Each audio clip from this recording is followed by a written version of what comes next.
तो नमस्कार प्यारे बच्चे, कैसे हैं आप। आज के इस वीडियो के माध्यम से मैं आपको बताऊंगा सर एक्सेल क्वेश्चन से टॉप ऑब्जेक्टिव क्वेश्चन जो हर गवर्नमेंट एग्जाम में पूछा जाता है सर। तो चलिए प्यारे बच्चे वीडियो को स्टार्ट करते हैं, ध्यान से समझिएगा प्यारे बच्चे।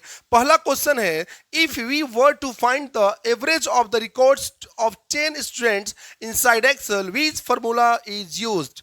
ध्यान से समझिएगा प्यारे बच्चे, अगर एमएस एक्सेल में बोलता है कि कौन सा वो फार्मूला है जिसके माध्यम से हम एवरेज को निकाल सकते हैं। एवरेज का मतलब होता है औसत। ध्यान दीजिएगा प्यारे बच्चे। तो अब ध्यान दीजिएगा सर, एक्सेल में एवरेज निकालने का जो तरीका होता है वो एवरेज फार्मूला से होता है प्यारे बच्चे। अब एक बात मैं आपको बताना चाहता हूं कि ये एवरेज क्या होता है, ये औसत क्या होता है। तो थोड़ा सा यहां पे ध्यान दीजिएगा प्यारे बच्चे।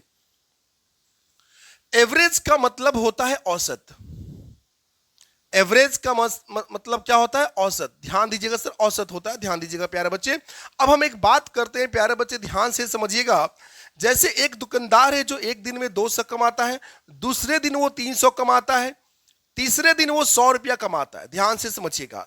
अगर मैं बोलूं सर बताओ दुकानदार डेली कितना कमाता है, तो क्या आप ये बोलेंगे कि 200 कमाता है, 300 कमाता है, 100 रुपया कमाता है? नहीं, आप ऐसा नहीं बोलेंगे सर। तो उसके लिए हम निकालते हैं एवरेज। ध्यान दीजिएगा प्यारे बच्चे, दुकानदार कितने दिन कमाया, 3 दिन कमाया। तो ये जो नंबर यहाँ गिवन है सभी को जोड़ देंगे हम। ध्यान से समझिएगा प्यारे बच्चे, सभी को जोड़ेंगे। और ये कितने दिन का ये कमाई है, 3 दिन का कमाई है सर। तो सभी को जोड़कर ध्यान दीजिएगा 3 से हम भाग देंगे तो 200 हमारा आंसर आएगा। यानी जो वो दुकानदार है एक दिन का 200 रुपया कमाता है, तो उसका 3 दिन की एवरेज कमाई कितनी हो गई, 200 हो गई। तो प्यारे बच्चे, अगर एमएस एक्सेल में जब हमें एवरेज औसत निकालना होता है तो कौन सा फॉर्मूला के माध्यम से निकालते हैं, तो वो होता है प्यारे बच्चे एवरेज। अगला क्वेश्चन को देखिए ध्यान से। कह रहा है, it is mandatory before applying any formula in Excel. ध्यान दीजिएगा प्यारे बच्चे, अगर आप ऑफिस में काम कर रहे हैं, किसी कंपनी में काम कर रहे हैं और आप एमएस एक्सेल में काम कर रहे हैं, तो एमएस एक्सेल में ध्यान दीजिएगा कि आप किसी भी फार्मूला पे काम करेंगे प्यारे बच्चे तो इक्वल टू से हम शुरू करते हैं। मतलब कोई भी फार्मूला एक्सेल में हम किससे शुरू करेंगे, इक्वल टू से ही शुरू करेंगे। ध्यान से समझिएगा। तो हमारा डी नंबर ऑप्शन क्या होगा, सही होगा। Question number 3 of the following is the correct formula. ये ए बी सी। ध्यान दीजिएगा sir, equal to sum A1 colon B1, हाँ ये भी सही है। Equal to sum A1 plus B1, हाँ ये भी सही है। Equal to sum A1 coma B1, हाँ ये भी सही है। यानी ध्यान दीजिएगा सर, फार्मूला को आप अलग अलग तरीके से लिख सकते हैं। तो यहाँ पे ये तीनों लिखने का तरीका क्या है, सही है। तो आंसर नंबर जो डी हमारा ऑप्शन है वो हमारा एकदम सही होगा। यानी तीनों तरीके से है इस हम फार्मूला को लिख सकते हैं एमएस एक्सेल में, कोई टेंशन लेने की जरूरत नहीं है। तो प्यारे बच्चे, देखा आपने, ये जो मैं ऑब्जेक्टिव क्वेश्चन करवा रहा हूं दुनिया का हर एक कंपटीशन एग्जाम में पूछा जाता है, जो आप लोग के लिए बहुत ही जरूरी है। आप स्क्रीनशॉट ले सकते हैं।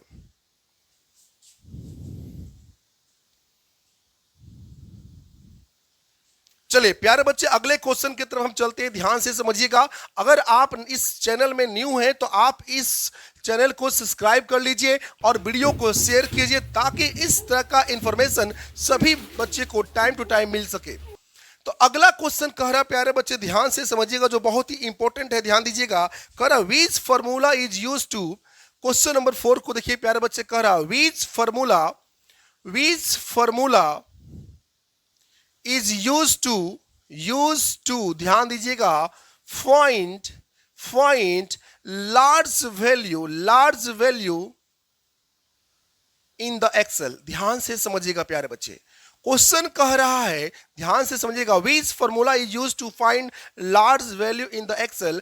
ऑप्शन ए दे दिया मीन, बी में दे दिया मैक्स, सी में दे दिया काउंट और डी में दिया है प्यारे बच्चे नन ऑफ द एबव।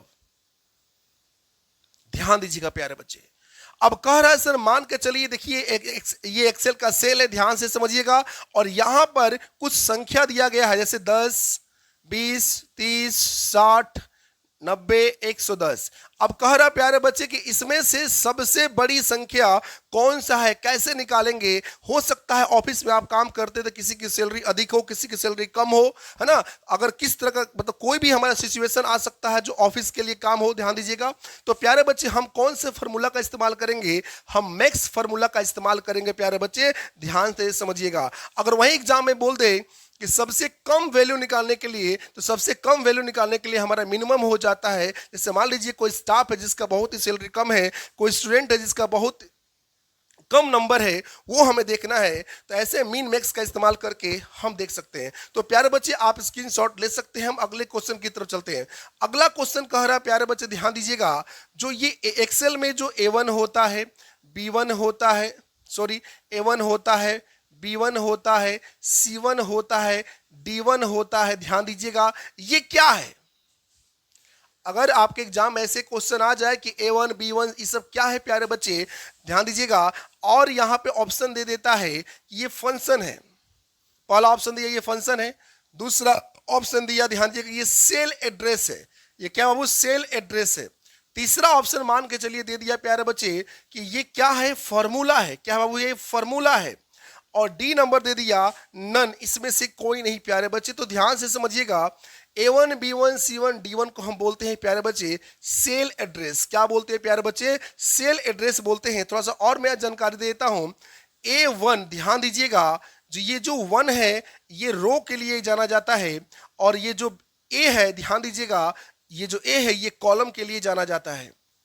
और जहां पे रो और कॉलम मिलते हैं, जहां पे रो और कॉलम मिलते हैं वहां पे सर सेल का जन्म हो जाता है। तो जहां पे रो एंड कॉलम मिलते हैं एक्सेल में, ध्यान दीजिएगा, मैं थोड़ा सा और मैं बताना चाहता हूं। देखिए सर, ये एक्सेल का मान लीजिए वर्कशीट है, ध्यान से समझिएगा प्यारे बच्चे। और यहाँ पे जो A B C D जो ये दिया रहता है, इस सभी को कॉलम कहते हैं। और जो 1 2 3 4 इस साइड जो दिया रहता है इसे रो बोलते हैं। और जहाँ रो एंड कॉलम जहाँ मिलते हैं वहाँ पे सेल बनता है। सत्य एग्जाम ये भी क्वेश्चन पूछता है कि रो एंड कॉलम बराबर क्या होता है, तो सेल होता है। तो देखिए यहाँ पे कॉलम दिया है, यहाँ पे रो दिया है, यहाँ कॉलम दिया है, यहाँ रो दिया है। तो इसीलिए यहाँ पर आंसर क्या हो जाएगा, सेल एड्रेस हो जाएगा प्यारे बच्चे। अगर ये वीडियो अच्छा लगा तो इस चैनल को सब्सक्राइब कीजिए, वीडियो को शेयर कीजिए। मिलते हैं अगले वीडियो में, तब तक के लिए जय हिंद, जय भारत, वंदे मातरम।